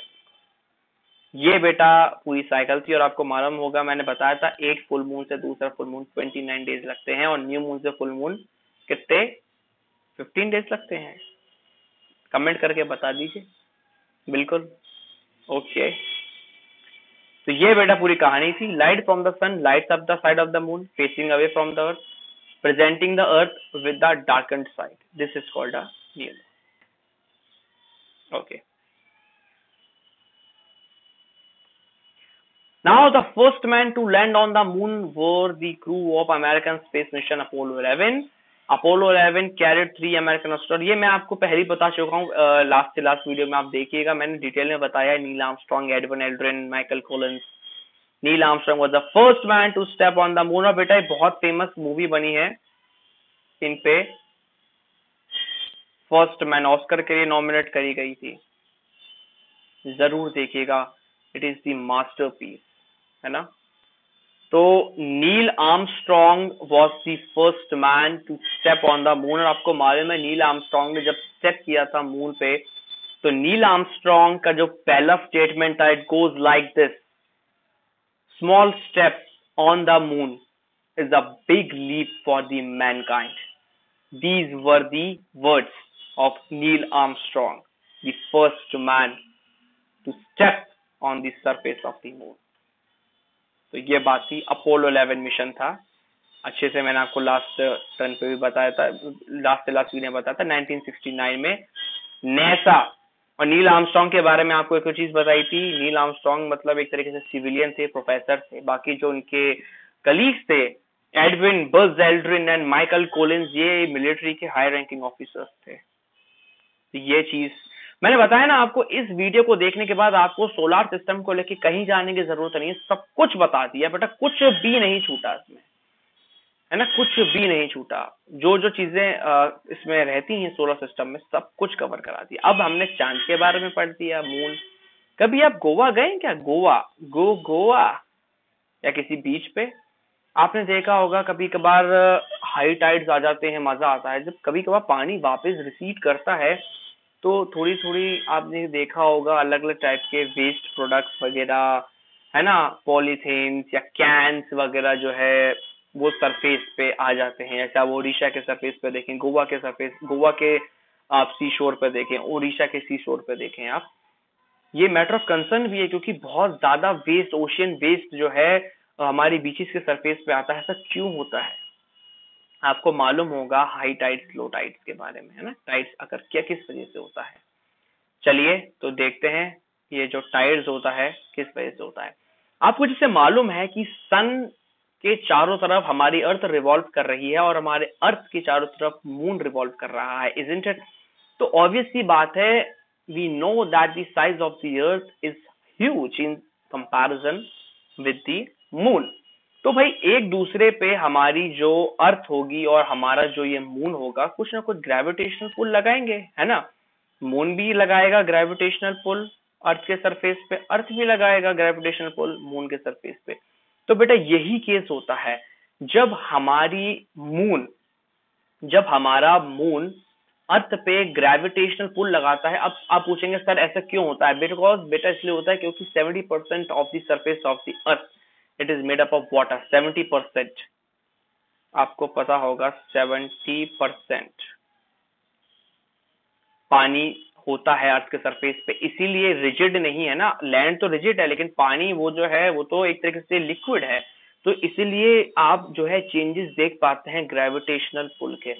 तो ये जो मून है इसको, इसके पानी को एक तरीके से पुल करता है। तो जहां से वो पुल करता है वहां पे हाई टाइड हो जाता है बेटा। मतलब अगर इसने यहाँ पे, मून ने यहाँ पे एग्जिट किया ग्रेविटेशनल पुल, तो यहाँ पे हाई टाइड, इसके अपोजिट साइड पे हाई टाइड होगा, क्योंकि यहाँ पे और यहाँ पे हाई टाइड हो गया तो इसके ऊपर पानी यहाँ पे ऑब्वियसली बात है कॉम्पनसेट करने की कोशिश करेगा, यहाँ पे लो टाइड हो जाएगा। ये इसका पूरा प्रोसेस है, हाई टाइड और लो टाइड्स आपने देखा होगा।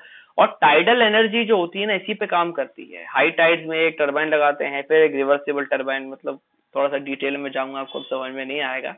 इलेक्ट्रिसिटी भी प्रोड्यूस करते हैं, टाइडल एनर्जी से कहते हैं। और आपको मालूम होगा कि 2 टाइम्स होता है बेटा ये हाई टाइड 24 आवर्स में।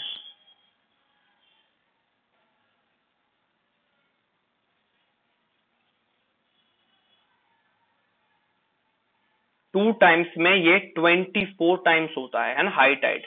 मतलब 2 बार 24 आवर्स में, sorry I am sorry, not 24 times, 24 hours, मतलब एक दिन में 2 हाई टाइड मिलेंगे आपको 2 जगह। ये मैं बताना चाह रहा था आपको, gravitational pull of the moon on the earth. ये देखिए लो टाइड्स, हाई टाइड्स, जैसा आप देख सकते हैं। Water on the side of the earth facing moon attracted upward and cause high tide, जो कि मून के साइड का है ना। जैसा कि आप देख सकते हैं ये जो है मून इस साइड फेस कर रहा है तो ये पुल करेगा, तो यहाँ हाई टाइड होगा, दूसरी साइड भी हाई टाइड हो जाएगा, है ना। और उसके ये देखिए दूसरे साइड कंपनसेट करने के लिए, ये अपर साइड कंपनसेट करने के लिए यहाँ पे ये लो टाइड हो जाएगा। Water on the side of the earth facing away from the moon attracted towards the side facing the moon and causes low tide। ऊपर की तरफ जैसे मैंने जो बड़े बड़े मार्क लगाए हैं वहां पे ये लो टाइड हो जाएगा। ओके, तो आई होप ये चीज आपको क्लियर हुई, है ना। अब हम सैटेलाइट्स के बारे में आने लगे हैं। Previously we have said that moon is the natural satellite of the earth. तो बेटा सैटेलाइट क्या होती है? ऐसा तो नहीं है नेचुरल सैटेलाइट, ऐसा तो नहीं है ना कि सतीश धवन स्पेस सेंटर श्री हरिकोटा जो कि इसरो का है, हमने वहां से मून को एक लगा रॉकेट में और रॉकेट में आग लगा दी, एक ऐसे करके रॉकेट उड़ता हुआ गया और अर्थ के चारों तरफ ऑर्बिट करने लगा और ये देखिए मून हमारा अर्थ के ऑर्बिट में आ गया। ऐसा तो नहीं है ना। Natural satellite, earth is the natural, sorry moon is the natural satellite of earth, है ना।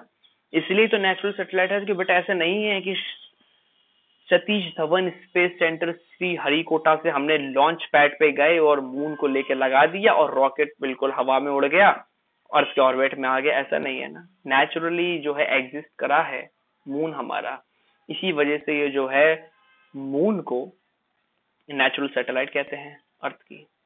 तो सर ये सैटेलाइट आखिरकार होती क्या है? ये देखिए, an object N orbit is a regular repeating path. ये तो मैंने बता ही दिया था आपको कि ऑर्बिट एक पाथ होता है। जैसे कि हमारे रोड पे चलने के लिए रास्ता होता है, वैसे ही जहां पे जो सैटेलाइट मून रिवॉल्व करते हैं किसी भी प्लेनेट के, वो क्या होता है? ऑर्बिट होता है। An object in the orbit is called satellite, मतलब कि कोई भी ऑब्जेक्ट जो रिवॉल्व करे किस पे, चारों तरफ ऑर्बिट के, दैट इज अ सैटेलाइट। अगर वो नेचुरल है, जैसे कि नेचुरल सैटेलाइट हमारी मून है अर्थ की, डेमोस और फोबोस किसकी है बता दीजिए, डेमोस और फोबोस मार्स की है। जैसे कि यूरोपा, यूरोपा किसकी है बेटा, जुपिटर की है क्या, यूरोपा जैसे क्या जुपिटर की है नेचुरल सैटेलाइट। जैसे कि टाइटन सैटर्न की है नेचुरल सैटेलाइट, वैसे ही ये क्या है, मून हमारे अर्थ की है नेचुरल सैटेलाइट। लेकिन आर्टिफिशियल सैटेलाइट भी हम मतलब इसी तरीके से भेजते हैं, अर्थ से भेजते हैं, मैन मेड होती है ना आर्टिफिशियल सैटेलाइट। काम वही करती हैं कि चारों तरफ ऑर्बिट करती हैं, रिवॉल्व करती हैं हमारे अर्थ के। अब सर इसका काम क्या है, मैं बताता हूँ आपको काम क्या है artificial satellite. Artificial satellites are human-built orbits orbiting the Earth and other planets in the solar system। आपको मालूम होगा एक तो नेचुरल होती हैं, आर्टिफिशियल होती हैं। इनकी जरूरत क्या पड़ी बेटा, ये जो लाइव क्लासेस होती हैं ना, आपने देखा होगा, sorry not live, live matches वगैरह आपने देखा होगा है ना, लाइव क्रिकेट मैचेस चलते हैं, कम्युनिकेशन, टेलीफोन कम्युनिकेशन, मिलिट्री, आपने जीपीएस देखा होगा, global positioning system, it is all possible just because of the satellites. आपको मालूम है ये जो आर्टिफिशियल सैटेलाइट्स, आपने ये जीपीएस के बारे में पढ़ा होगा, तो GPS consist of 31 satellites, 31 satellites होती हैं बेटा जीपीएस में। और हमारा एक इंडियन जीपीएस बना है जिसके पास 9 सैटेलाइट्स हैं, उसका नाम है नाविक। 9 सैटेलाइट्स है। हमारा एक देसी जीपीएस है, उसका नाम है नाविक, विच कंसिस्ट ऑफ 9 सैटेलाइट्स, है ना। उसी तरीके से 31 सैटेलाइट जो हैं ये जीपीएस में है, और ग्लोबल पोजिशनिंग सिस्टम, जिसके वजह से हम गूगल मैप्स ऑपरेट कर पाते हैं। As simple is that. तो आपको पता चला भी आर्टिफिशियल सैटेलाइट्स का क्या मतलब है। मिलिट्री यूजेस में बेटा कोऑर्डिनेट, जब वॉर वगैरह चलता है, it is a need of the hour कि हमें कोऑर्डिनेट्स पता चले कि दुश्मन कहाँ बैठा है, ताकि हमारी इंडियन आर्मी, इंडियन एयरफोर्स वहां पे क्या कर सके, बॉम्बिंग कर सके। तो ये सब कुछ पॉसिबल बेटा सैटेलाइट से। सैटेलाइट नहीं होगा तो हमें उनके एग्जैक्ट लोकेशन पता नहीं चल पाएगी, कोऑर्डिनेट्स पता नहीं चल पाएंगे, टेलीफोन पे बात नहीं कर पाएंगे हम, इजंट इट। रिमोट सेंसिंग आपने देखा होगा, ये वेदर फोरकास्ट वगैरह आपने कंप्यूटर पे, मोबाइल पे कैसे पता चल जाता है, कैसे पता चल जाता है कि भाई साइक्लोन आने वाला है, या बे ऑफ बंगाल में कोई फिर से टोर्नेडो जनरेट हो रहा है, या फिर साइक्लोन जनरेट हो रहा है, कैसे पता चल जाता है बेटा, it is possible because of these satellites. अब आपको पता चला कि सैटेलाइट का कितना इंपॉर्टेंट रोल है। बिल्कुल। तो फर्स्ट सैटेलाइट बेटा रशिया सबसे आगे रहा है। Russia was the first country to send human into space, Yuri Gagarin आपको मालूम होगा। और रशिया ने पहली सैटेलाइट भी भेजी थी बेटा, फर्स्ट मैन टू स्पेस भी भेजा था यूरी गगारिन, और फर्स्ट सैटेलाइट भी भेजी थी स्पुतनिक 1। और आपको जान के हैरानी होगी, रशिया ने जो वैक्सीन का भी, रशियन वैक्सीन है स्पुतनिक 5, वो उन्होंने नाम इसलिए रखा है क्योंकि वो ये दावा करते हैं कि हमारी वैक्सीन वर्ल्ड की पहली वैक्सीन है, बिल्कुल सिमिलर पैटर्न पे जैसे कि फर्स्ट उन्होंने सैटेलाइट लॉन्च करी थी स्पेस में रशिया ने, उसी तरीके से वो मानते हैं कि जो हमारी स्पुतनिक 5 वैक्सीन है, it is the first vaccine of the world against कोविड-19। तो ये चीजें हम आप कोरिलेट कर पा रहे हैं, बिल्कुल कोरिलेट करेंगे, क्यों नहीं करेंगे, अमन सर की क्लास में जो आए हैं। Okay. Sputnik first was the first artificial Earth satellite. It was launched into an elliptical low Earth orbit by the USSR, मतलब सोवियत यूनियन को पहले यूएसएसआर कहते थे, घबराइए मत, रशिया मतलब पहले एक ग्रुपिंग थी कंट्रीज की, यूएसएसआर कहलाते थे, अब वो ब्रेक हो गई तो रशिया हो गई। Okay. As part of the Soviet space program. Aryabhata हमारी पहली सैटेलाइट थी हमने जो भेजी थी स्पेस में। Aryabhata was India first satellite named after the famous Indian astronomer, launched on 19 April 1975। ISRO ने भेजी थी बेटा, ISRO is the space agency, मैं आपको बता दूं, रशिया की स्पेस एजेंसी का नाम है रोसकॉस्मोस, है ना। इसरो जो है हमारी इंडिया की है। अमेरिका की जो स्पेस एजेंसी है उसका नाम है नेसा, नासा नासा करते रहते हैं लेकिन नेसा कहते हैं उसको। ओके। सारे का सारा जो काम है पूरा इसरो ने संभाला है। और आपको जान के हैरानी होगी, ये जो मार्स, सॉरी मंगलयान के बारे में हम आएंगे अभी। तो वेदर सैटेलाइट्स आपने देखा होगा, वेदर वगैरह फोरकास्ट हैं, साइंटिफिक रिसर्च के लिए सैटेलाइट, मतलब अपने अर्थ के बारे में स्टडी करना है या फिर और प्लैनेट्स के बारे में स्टडी करना है, साइंटिफिक सैटेलाइट। कम्युनिकेशन सैटेलाइट, ये जियो सिंक्रोनस ऑर्बिट होता है, ये 36,000 फीट पे वहां पे सैटेलाइट को लॉन्च करा जाता है, जियो सिंक्रोनस ऑर्बिट होता है। तो वहां पे जब सैटेलाइट को लॉन्च करते हैं तो सैटेलाइट जो होती है सेम पोजीशन पे रोटेट करती है, जैसे जैसे अर्थ रोटेट कर रही है 24 आवर्स, है ना, वैसी सैटेलाइट उसके साथ साथ रोटेट करती है। इसी वजह से टेलीकम्युनिकेशन पॉसिबल है। ये टीवी, ट्रांसमिशन, टेलीफोन, फोन, आपने कहा हेलो हम इंडिया से, वहां पे आगरा में आपका फ्रेंड भेजा है, सॉरी आपने जैसे दिल्ली से बोला, वहां पे मुंबई में आपका फ्रेंड बैठा हुआ भी बोला, वो भी सुन रहा है हेलो। तो ये पॉसिबल बेटा इसीलिए है क्योंकि जियो सिंक्रोनस ऑर्बिट में जो है हम सैटेलाइट को लॉन्च करते हैं। या तो मार्स ऑर्बिटल मिशन, और sorry not Mars orbital mission, Chandrayaan 1, Chandrayaan first जो है 2008 में ये लॉन्च हुआ था using the PSLV, polar satellite launch vehicle. ISRO ने लॉन्च किया था, मिशन सक्सेसफुल रहा था, लेकिन अनफॉर्चुनेटली 2019 में हमने चंद्रयान 2 मिशन लॉन्च करा था to discover the south pole, या साउथ पोल जो है अनडिस्कवर्ड है अभी मून का।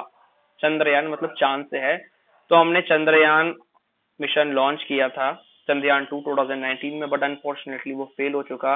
उसका जो लैंडर था, विक्रम नाम था लैंडर का, और रोवर का नाम था प्रज्ञान, वो क्रैश कर गया on the surface of the moon, and unfortunately वो मिशन कंप्लीट नहीं हो पाया। लेकिन हमारा इसरो जो है फिर से कोशिश कर रहा है चंद्रयान 3 मिशन को भेजने के लिए। वैसे मैं बता दूं बहुत पास से हम सक्सेस के, साउथ पोल पे आज तक कोई नहीं गया, वो अनडिस्कवर्ड है, अनएक्सप्लोर्ड है मून का, क्योंकि वहां अंधेरा है, सनलाइट नहीं पहुंच पाती है।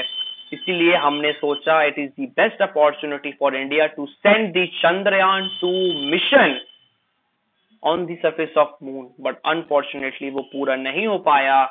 But hope for the best, Chandrayaan 3 mission जल्दी आ रहा है इसरो का, तो बिल्कुल हिम्मत बनाए रहिए, जल्दी हमें सक्सेस मिलेगी। ओके, तो लेट अस रिवाइज। आज का सेशन बहुत अच्छा था, इंटरेस्टिंग था, लंबा भी था, आई अंडरस्टैंड, लेकिन मुझे बहुत मजा आया। आपको मजा आया कि नहीं? Which planet has a great dark spot? बेटा Jupiter. Which planet has highest number of natural satellites? बेटा जल्दी, अब बेटा सैटर्न, हाँ जुपिटर नहीं है, Saturn.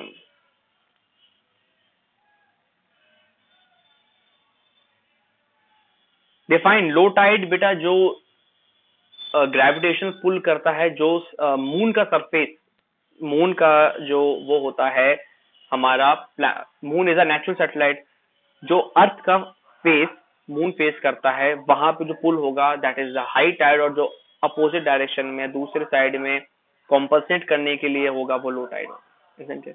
Y do use weather satellite? Sir mobile में वेदर देखने के लिए, सिंपल सी बात है, जियो सिंक्रोनस ऑर्बिट में देखते हैं। इंटरेस्टिंग फैक्ट ये देखिए बेटा, Jupiter has more than double the mass. Jupiter has more than double the mass of all the other planets combined. Okay.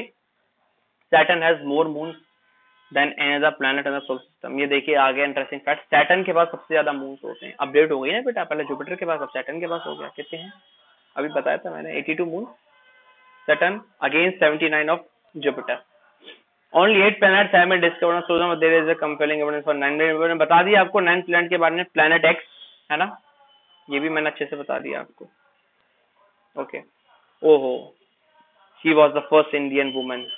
अरे ये जब भी मैं देखता हूँ ना मुझे थोड़ा सा बुरा लगता है, क्योंकि आखिरकार लॉस हमारे इंडिया का हुआ है। और चैलेंज है, सुनीता विलियम जी वापस आ चुकी थी सक्सेसफुली। इट वॉज कल्पना चावला जी जो कि वापस नहीं आ पाई थी, एंड बहुत ग्रेट साइंटिस्ट थी, हमारे इंडियन ओरिजिन थी कल्पना चावला जी। अनफॉर्चुनेटली वो वापस नहीं आ पाई। तो आपको पता होना चाहिए इनके बारे में। Salute, grand salute to Kalpana Chawla ji, she lost her life. Okay, तो आज हमने पढ़ा planets of solar system, phases of moon, high tide, low tide, satellite. कैसा लगा आज का सेशन आपको? मुझे मालूम है सेशन बड़ा हो गया था, हमने प्लैनेट्स के बारे में पढ़ा, प्लैनेट एक्स के बारे में पढ़ा, हाई टाइड लो टाइड पढ़ा, हमने सल्फ्यूरिक एसिड के जो क्लाउड्स उसके बारे में पढ़ा, पूरे सोलर सिस्टम के बारे में पढ़ा, सैटेलाइट के बारे में पढ़ा हम अपने किस तरीके से फ्रेंड से बात कर पाते हैं, हेलो यहाँ कहते हैं, वहाँ हेलो सुनाई देता है। तो आज का सेशन आपको कैसा लगा? Please to comment, subscribe the channel, share the session. आप जो है बिल्कुल कमेंट करिए ताकि हमें बताइए कैसा सेशन लगा आपको। अच्छा लगा, कैसा लगा, जैसा भी प्लीज कमेंट जरूर करिएगा, और मिलता हूँ जल्दी अगले सेशन में आपसे. Till then, this is your मन Khan sir signing off. Do take very good care of your self, don't tease your parents, please don't bother your siblings, और just take very good care of yourself. Obey your elders. Bye bye. Take care. This is your Man Khan sir signing off. Bye bye.